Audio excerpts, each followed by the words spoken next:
In case anyone was wondering, Winnie needs more attention. I just constantly am giving her all of the attention. And yet I can never seem to fill up that cup. Cheese is usually, if she makes it over here, she's gonna lick some books. Don't worry, I know what's happening. The only time that I really try and hinder that is when it's a library book, because one, that's public property. It's gross. Nobody wants a licked dog book. She's left. She's gone to sit in the cheese spot.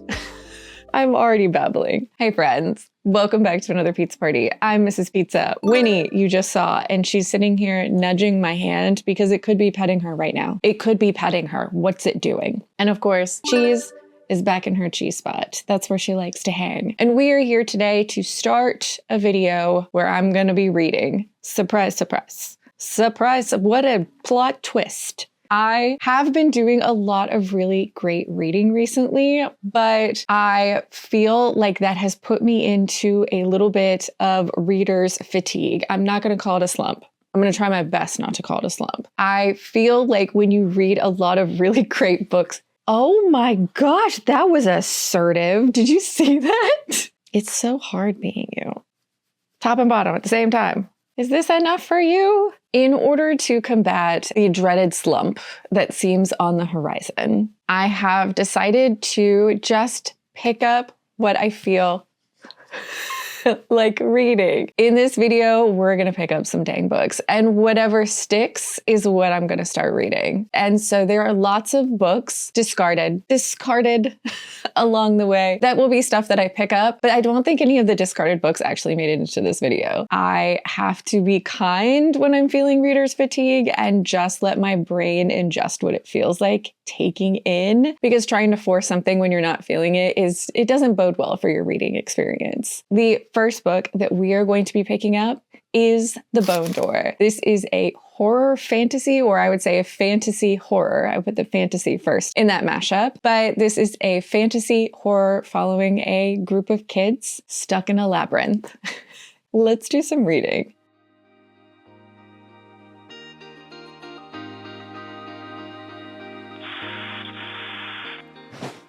I've gotten about 173 pages into The Bone Door, and I am really enjoying my time, but I think that I have been reading so many good books lately and really just flying through them with what is going on in my everyday life. I am a little exhausted, and so my brain is just having a hard time enjoying reading. That being said, I am enjoying this. I just don't feel like I'm going through it as fast as I normally would if I was at A+, top of the line game. You know what I'm saying? This is a darkly atmospheric fantasy involving a group of children, which, sidebar, I love a group of ragtag kids just doing something way outside of the realm of what they should be in a fantasy novel. That like group of plucky kids trying to save the world type situation is one of my favorite tropes within any genre, but especially fantasy. And that is what we have here. We open the story with our main point of view, our main character,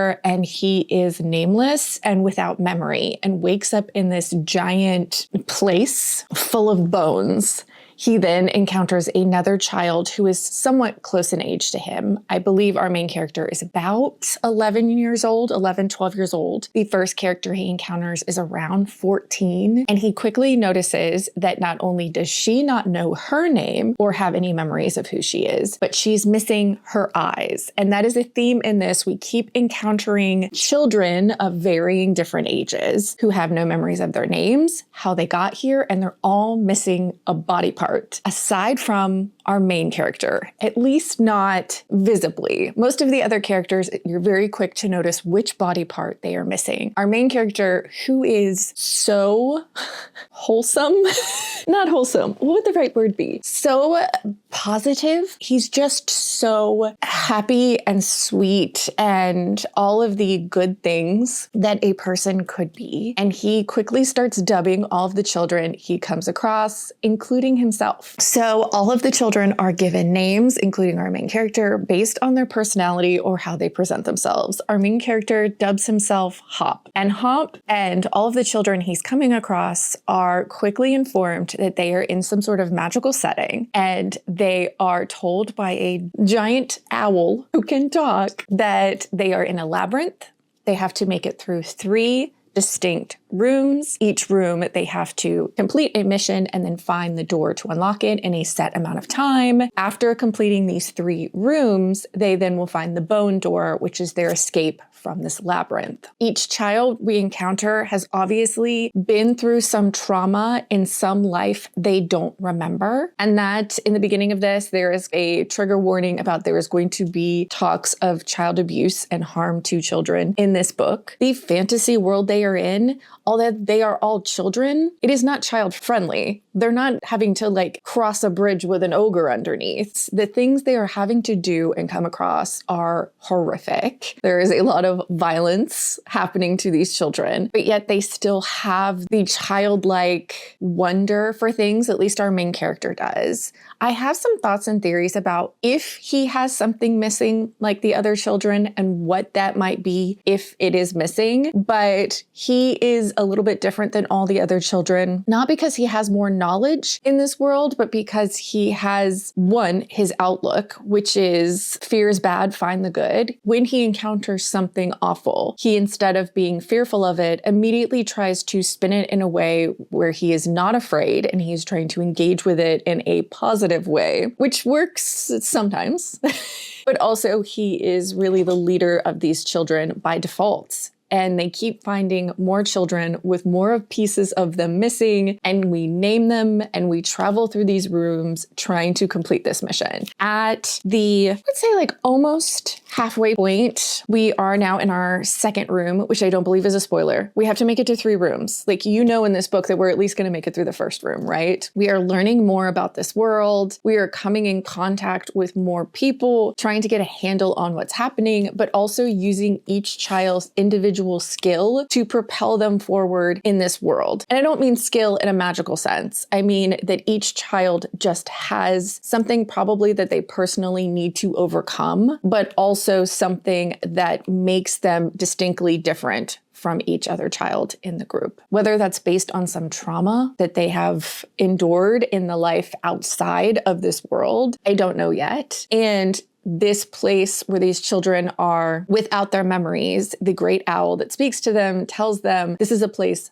made of memories. So there is this encountering of these flashes of memory, and you don't know when our main character experiences them if they are his memories, if they are another child in the group's memories, but they are memories and they are usually pretty stinking awful. So this is a dark fantasy childhood adventure through a labyrinth, and we're trying to find the elusive bone door to make our great escape. I'm enjoying it. I'm really having a good time. I haven't read anything from this author before. I believe their other book is called The Voyage of the Damned or the something like that. Let's look. I'm sure it tells me. Yeah, The Voyage of the Damned, which I've heard good things about. I think I honestly avoided it because the cover looked like another book that I read that I didn't like, which had nothing to do with The Voyage of the Damned. But for some reason, there was an association.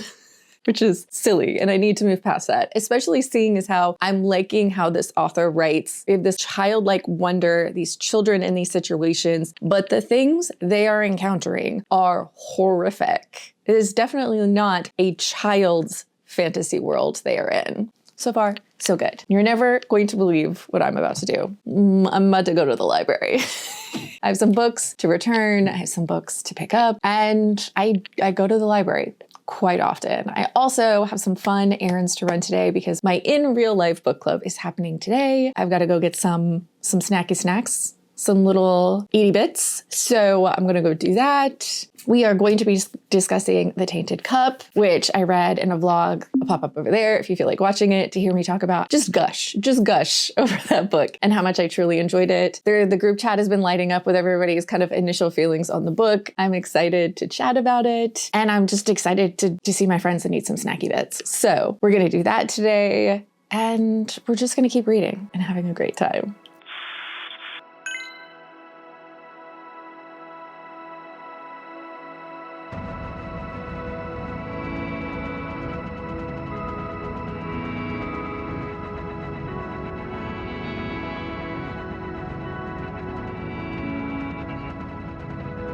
We finished a book, and I ended up giving it 3.5 stars.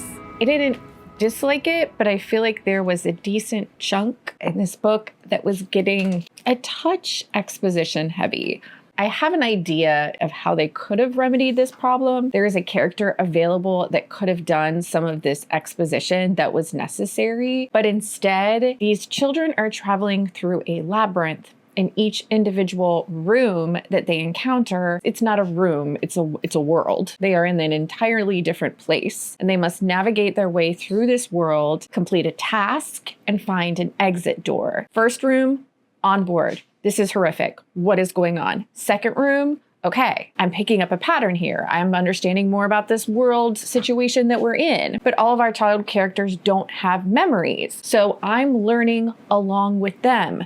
Totally understandable and a good device within the book because they start learning more, having flashbacks, having memories. There is a character that is a giant owl that lives in this labyrinth, and she knows who made it, knows what its purpose is, knows who these children are, but can't divulge any of that information to them or refuses to. So she could have been utilized to do some of this exposition dumping. Instead of just hanging out in her room, waiting for the children to finish up each room in the labyrinth, she could have traveled with them through the initial door and given them some sort of synopsis or answered some sort of questions for them. But instead, in each room, I think the third room was the biggest culprit for this. There is a random character, sometimes an unnamed random villager slash guard slash human being that shows up that does a weird exposition dump to give the character some knowledge of where they are. And so that was always so clunky when it happened. And I just kept being like, I can pick some of this up from context clues. You don't have to have someone word vomit it at me, or I would much rather prefer the characters organically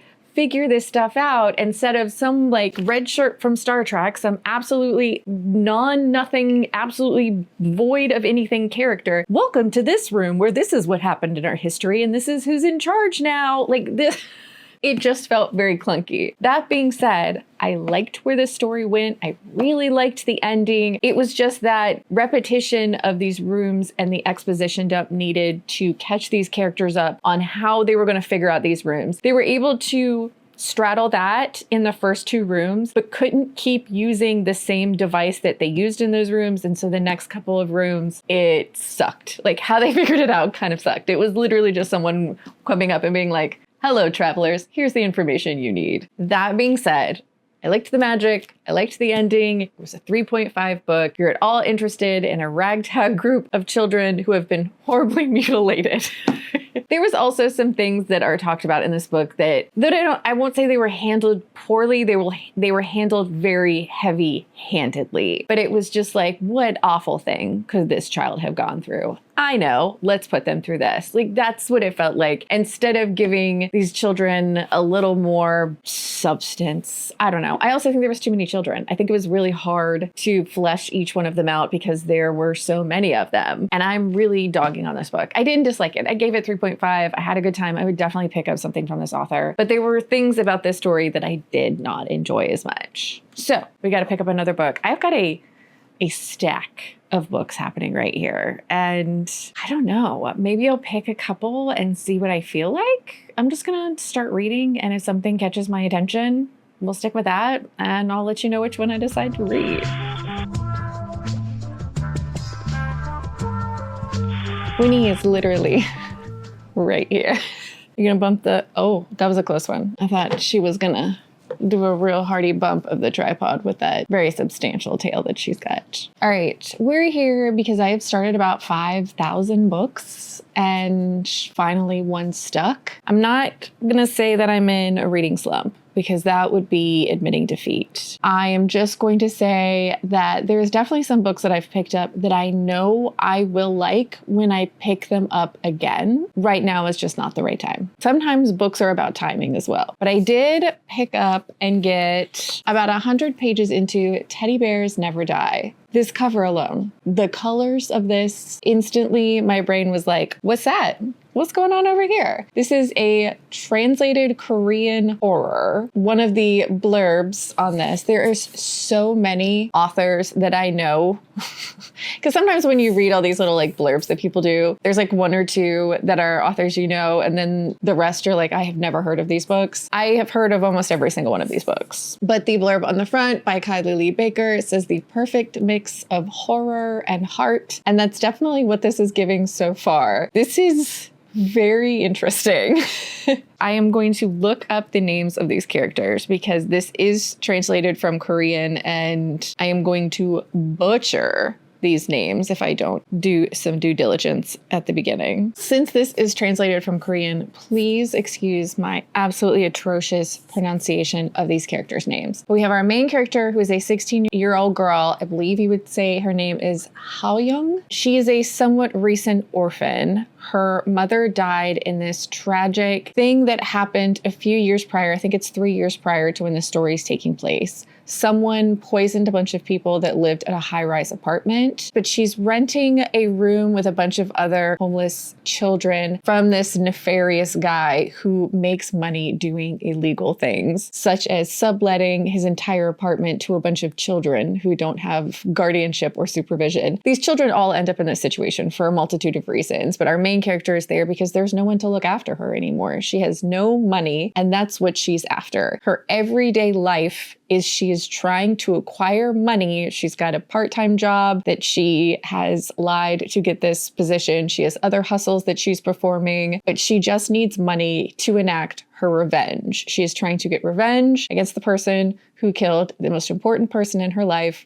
her mother. She is living in this city that is being very heavily gentrified at the time, but she lives like in the one place that hasn't been touched by this gentrification. And she gets put into a situation by the person that is renting the room out to all of these children. I was getting so anxious leading up to this because I could feel that this was a bad situation. And our main character also could feel that, but she's still young and sometimes naive to how bad things can get. But I wouldn't say that that's 1,000% true. Like, she's seen a lot more than your average 16-year-old has at this point. She wasn't wealthy before her mother passed away. They were very much financially struggling, but now she lives in this city that's trying to clean up its image and revitalize itself. And she's one of the things that it's basically trying to skirt under the rug. We also have a young boy named Doha that is around the same age as our main character. And when we first get him, he tells us a story of this tumultuous family relationship he has. And then one day, I don't think this is a spoiler because this is literally on the back of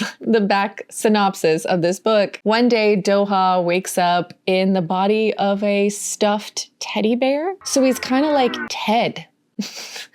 But he ends up in a situation where he meets our other character and they go on a revenge mission together. This 16-year-old girl and this 17-year-old boy trapped in the body of a teddy bear. And they are encountering some awful people and some horrible, messed up, horrific things are happening. But the sole mission these two have is to get this young girl's revenge. She wants revenge against the people that have wronged her. But there's a lot of moving parts in this. There's storylines going on with the former mayor of this city. Doha's cousin was also killed in this poisoning attack that happened in this apartment complex. And there's something going on there. We've got this whole revenge plot, but we don't even know who we're getting revenge against yet because we haven't been enlightened to that fact. I think our 16-year-old has some idea. Like, I think she knows who she's going to get revenge against, but she hasn't even told us what she's using the money for. She's got a plan. We don't 1,000% know it yet. She is a sentient teddy bear. Like, she is a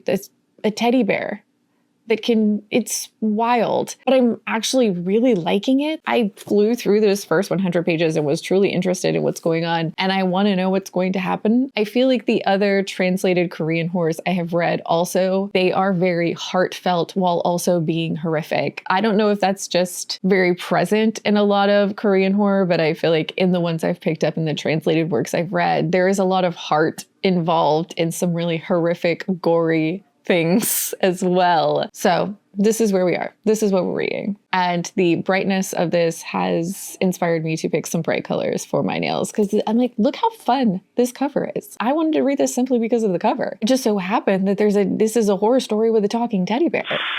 Light in here is always just so heavenly. We're gonna see how long it is until she starts scratching at the door because I asked her if she wanted to come in here. She seemed like the answer was no. But now that she can't get in here because I closed the door, now this place is very appealing. Now she has to be in here. We'll give it a few minutes. If she starts scratching at the door, I'll let her in because, what can I say? I'm an easy mark. Winnie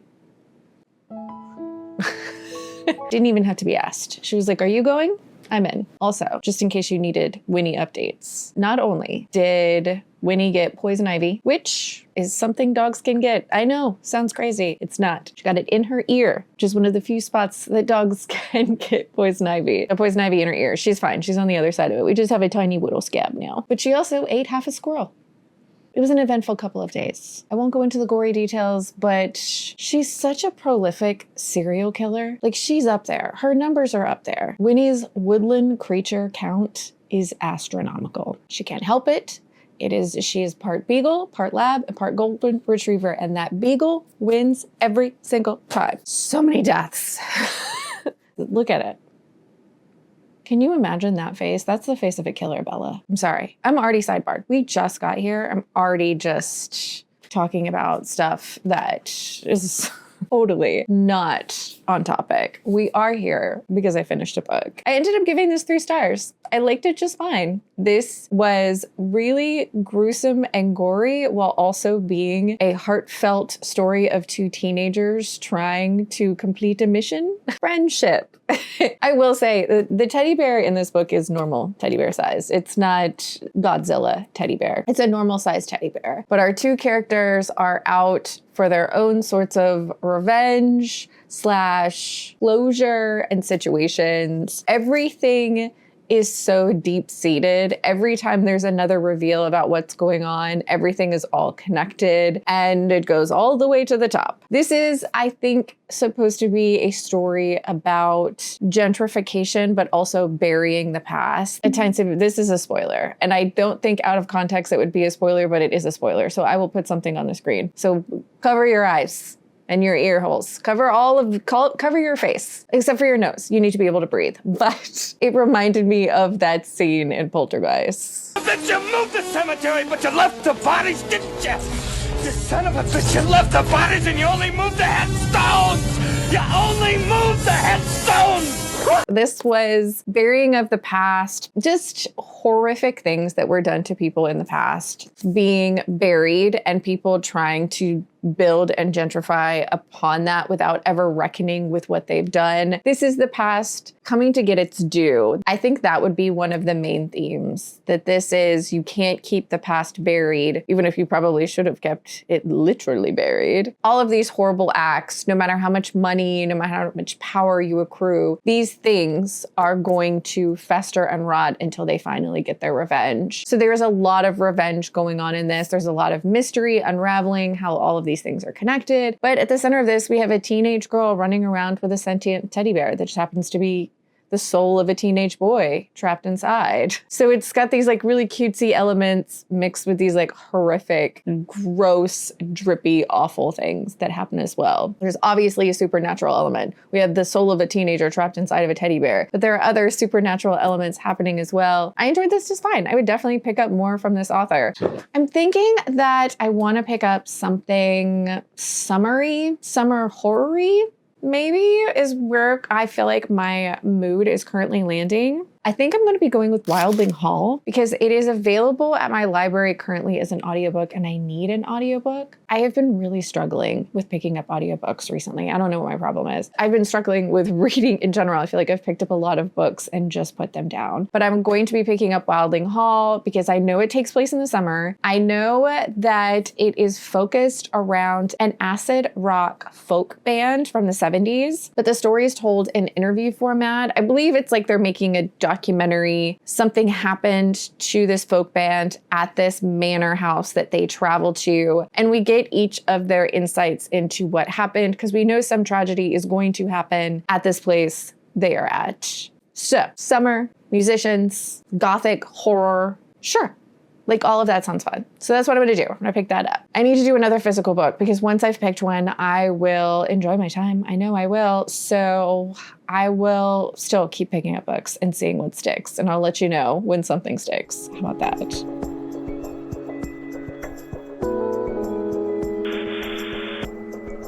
We have reached the halfway point of Wylding Hall, and I'm having a pretty good time, but this is something that I can't passively listen to per se. I have to really be paying attention to who's talking, which isn't a bad thing. I don't mind an audiobook that you really have to pay attention, because what's the point of listening to an audiobook if you're not really paying attention to it? But because there are several characters and they are all voiced by different people in the audiobook, I'm having to keep track in my mind who's talking, which would be easier if you're physically reading it, because even though they say the name at the beginning, there's something about the visual of a name to differentiate between people. That being said, I accidentally picked up another book about teenagers. Although these people are like young adult teenagers. I think the youngest person is 17 and they go up 18, 19, 20 around there. So it was accidental teenager vlog thing that's happening. In this book, we have this folk group that in the opening, there is some sort of tragedy that happens with a former member. When a member of the band is being replaced by a new member, very shortly afterwards, there is a tragedy where they fall from a third-story window and perish. It is looked upon as maybe an accident, maybe intentional, that this person decided to end their own life. But after this happens, the manager of this band, trying to, I guess, make them get over it in quick order, sends them to this secluded manor in the English countryside to just hang out as a group, make music, make an album, pump out a brand new album, basically. So we have our enigmatic and very attractive lead singer, who is the person we know is going to go missing at some point. And then we are getting interviews with all of the other band members. But the reason I say you really have to pay attention is because each band member is giving their own account of different things that have happened. And sometimes they differ. One person could experience something very different from someone else. And there's a lot of subtle hints. We also have a few other characters that come into the mix. The manager, one of the band members' girlfriends, who's actually a psychic,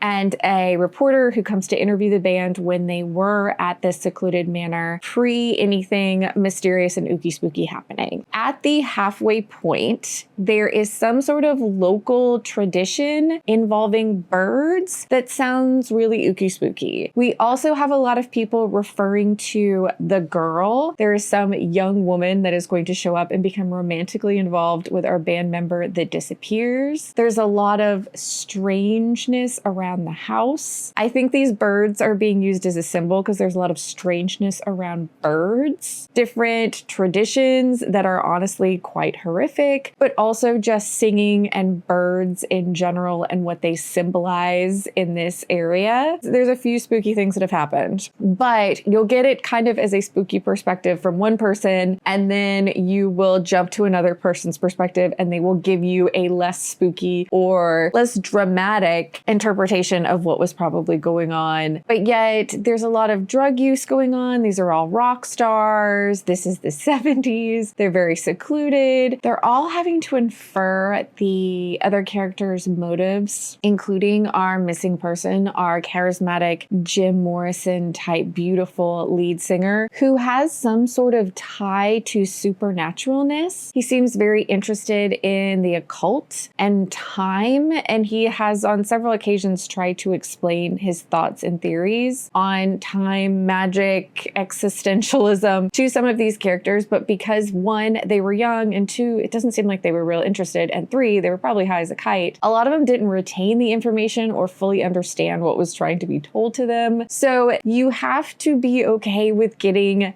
pieces of the story from people who were there. You're getting a lot. It's like playing a game of telephone with a lot of this information in an interesting way. You're trying to piece together what's going on and what's happening. I'm really liking it so far. I like that this is an interview type thing. A lot of these people letting slip things that they've never told anyone before. Getting someone saying, I was doing a good job at keeping this a secret. And then the next interview, the person was like, yeah, everybody knew it was not a secret. It's kind of interesting to get that through this interview type format. So far, I'm liking it. I'm going to keep reading it, and I'll let you know how it ends up.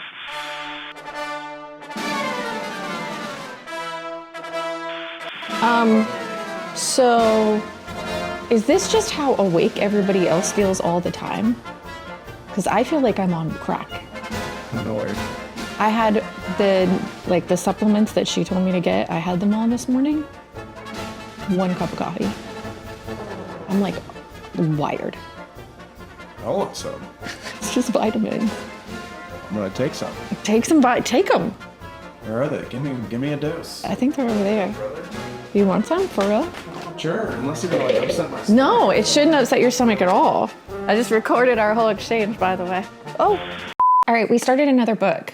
I started Automatic Noodle, which I was able to get, I believe, from Kindle Unlimited. This is a super short little sci-fi novel, and it's blurbed by Martha Wells, which I feel like probably a lot of sci-fi tries to get Martha Wells to blurb them because Murderbot. But this is supposedly a cozy sci-fi story following a group of robots running a restaurant. But I believe in this world, robots aren't supposed to run a restaurant by themselves. I'm not far into this at all, but so far the gist of it is we have met a group of 4 robots that work in a small restaurant that seems like it's more of a delivery type service, more of a DoorDash type situation where this is a ghost kitchen. And so there's not really a restaurant proper so much as this is a restaurant that is owned by humans, but these robots wake up after being asleep for a prolonged period of time without any knowledge of why they haven't been woken up to do their job. They find out that the people that owned the restaurant are in some sort of trouble and have fled. And so these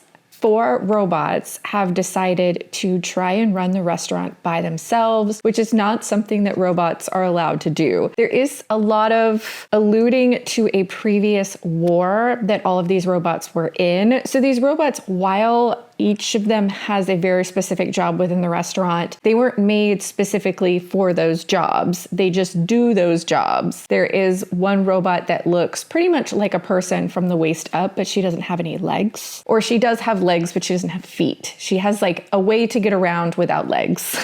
Wheels. She's on wheels, but from like torso up, she is a person. So she would have been the customer facing robot. We have a robot who looks like an octopus. We have a robot that looks like a torso with hands, and we have our main point of view robot who seems like he was more in charge of logistics, ordering, that sort of thing. These robots are all going to run this restaurant because they need to run this restaurant. They need money in this world to pay off debts that robots accrue. But overall, this feels more on the cozy side. We've just, for the most part, got these 4 robots and this secluded restaurant in this somewhat dystopian sounding world in the future. And each robot has a very distinct personality. I'm liking it so far, and I think this might be another one that I picked solely because the cover is incredibly colorful. But I'm okay with that. I haven't read a sci-fi in this vlog, so why not? You know, why not? I finished a book and gotten halfway into another one. I finished Wylding Hall. I ended up giving this 4 stars. I liked it just fine. I feel like the comp title / author that I would give you would be if you are a big fan of Paul Tremblay, specifically Head Full of Ghosts. I feel like these 2 books would be enjoyed by the same reader in that there's a lot of ambiguity. Did this happen? Did this not really happen? When it gets scary, when it gets supernatural-ish, it is terrifying, but a lot of things could be explained away in both books. In Wylding Hall, it is because we have a bunch of hippie folk musicians dropping acid and drinking profusely. When they have some supernatural moments, some of them really truly feel like they experienced something supernatural, and some of them feel like they were under the influence of something, and that's how they explain it away. Each individual's very specific experiences tend to be something that only they experienced. There's no one there to be a secondary witness to whatever supernatural nonsense they saw, if it was even supernatural. This also has a very ambiguous ending. We're not 100% sure what happened. We're just piecing it together through all of the different testimonies, basically, all these different interviews, all these people's point of views. That being said, I think that if you like Head Full of Ghosts, you will like this. I also feel like I should tell you, if you're looking for something summery, although this does take place during the summer atmosphere isn't really present. It is summer, but it isn't a hot, stifling, everyone spending a lot of time outside sweating type of summer. The summer didn't feel too big in the story. It was just the time of year it was happening. Overall, I did enjoy it. Gave it 4 stars. Would definitely pick up something else from this author. It was definitely very gothic and a very different way to like ingest a gothic story, if that makes any sense out loud. I've also reached the halfway point of Automatic Noodle, and I'm enjoying it. It's just a cozy little story of all of these machines trying to run their own restaurant, but they're not supposed to run their own restaurant. That is illegal. You're getting more glimpses into this previous war that happened, how a lot of these machines are in an indentured servitude type situation. Though they think and speak and have their own personalities, they are still machines and don't have a lot of rights. They can't have their own bank accounts. We are talking about very human issues and things that people experience, but we are doing it through the lens of this group of machines, of little robots, and all of their different experiences. They are all living in San Francisco many, many years in the future, but there's been some war, so San Francisco is not part of the United States anymore, and the United States is a bad place. They're dealing with like a lot of cryptocurrency. I think it's funny because the robots are dealing a lot of the time with other robots or other computer programs. They have very minimal human interaction. There is one human that used to work at the restaurant that they are currently all living in and trying to start, that he worked with them years prior, and they are helping care for this human. He is basically the only human that we have seen or interacted with in any way, shape, or form. They don't have to interact with humans aside from to deliver food to them. All of these robots have personalities and love for food and making food and hope for the future, and it's very sweet so far. I'm liking all of the little tasks that they're having to do, all of the hoops they're having to jump through to try and start this business that they're trying to kind of illegally, they're trying to get through some loopholes to run it so that they don't have to separate from each other. They don't have to split up. They can stay where they are in the life that they currently have. So far, pretty cute, cozy little sci-fi about a little noodle shop and some robots. That's what I thought. That is a much better position. Oh, hopefully she moved the tripod just a little bit. We are here because I finished a book, and Winnie is doing a lot of licking. Are we done? That was very juicy. We're here because I finished Automatic Noodle, and I ended up giving this 4 stars. It is a cozy sci-fi book about a bunch of robots running a restaurant. Sidebar, I understand that I say robot weird. I can't unhear myself saying it as robot instead of robot. But I keep saying robot. I'm trying my best. This is the kind of cozy sci-fi, like most cozy sci-fi, a cozy type situation with what seems like localized stakes, not big world-changing stakes, but higher stakes for the people involved, or I should say the robots involved. I got it right that time. Did you hear it? I got it right. But we are having really deep conversations. We're using this cozy setting and these lovely characters to talk about marginalized people, minority groups, the hardships of being seen as different and lesser within a society, being targeted on the internet by privileged groups who feel entitled to just spew hatred and vitriol at other groups. It's talking about all of those things, but we're doing it in this setting, making noodles with these characters we love. Cozy sci-fi, I think cozy stories in general, but cozy sci-fi is really good at having deeper conversations in a soft and kind way. Oh.